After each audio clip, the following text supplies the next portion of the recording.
Ayan, hello, welcome mga idol. Sala dito, isa ka rin ba mga idol na gumagamit nito?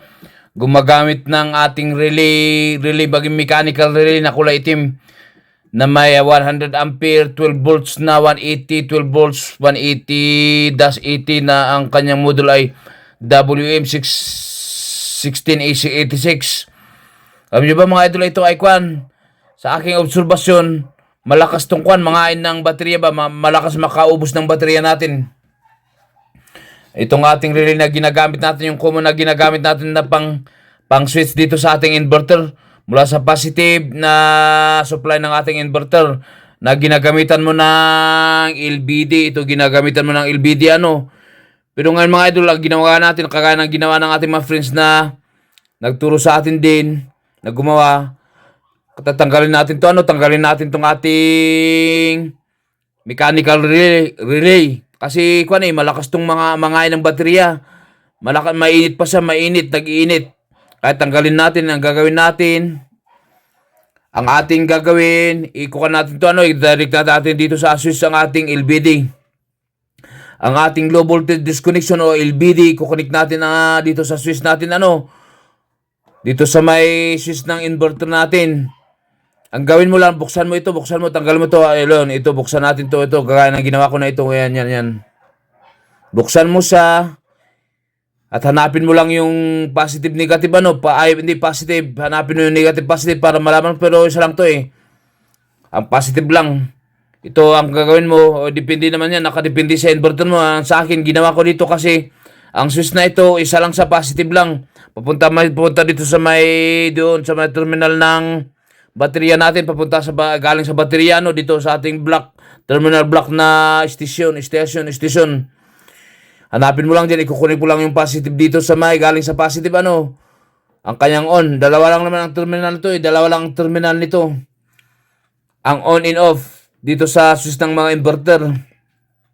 Ang gagawin mo, kunin mo lang yung positive doon, hanapin mo lang kung ano yung positive na galing sa may terminal ng inverter natin. Pero kailangan parehas yung source mo dito sa baterya lang. Huwag kang gagamit ng ibang source nito, itong inverter kasi hindi siya gagana. Itong LBD natin. Ngayon, gagawin mo, ikukunik mo lang sa positive yung output nito. Kung anong lalabas dito, di ba, parehas na lalabas dito sa ating LBD, ang ating low voltage.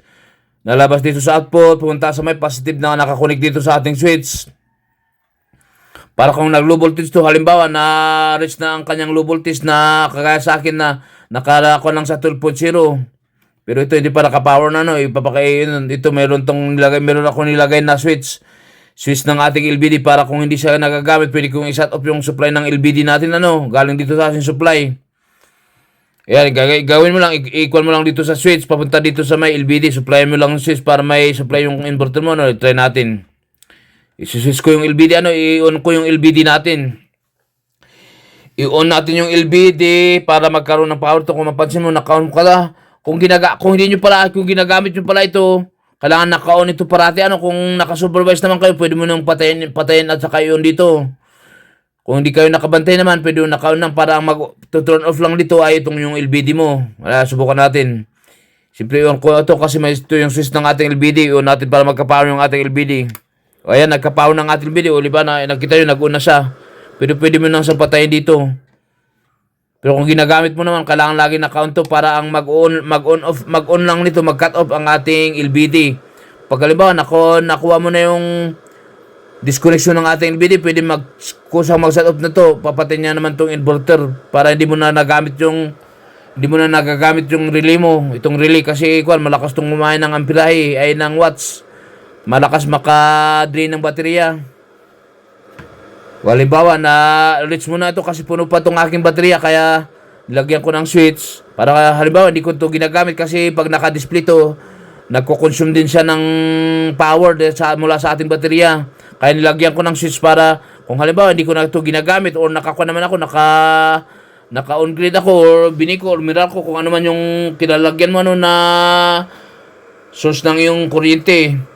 Halimbawa, nag-disconnect siya na-reach na ang disconnect, mamamatay ito, patayin natin yung ating LBD, ay yung aking supply dito.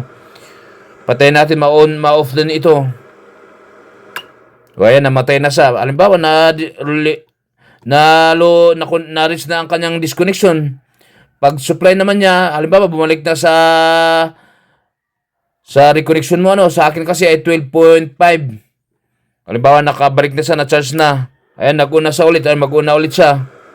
Para hindi siya nakagamit yun, matanggal mo na yung relay na yun, Kung gusto mo naman na gumamit pa rin ng relay, na mechanical relay, walang problema.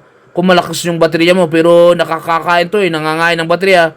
Kasi ang capacity ko ng aking 38, ang capacity ng aking baterya ay kwan lang naman ito.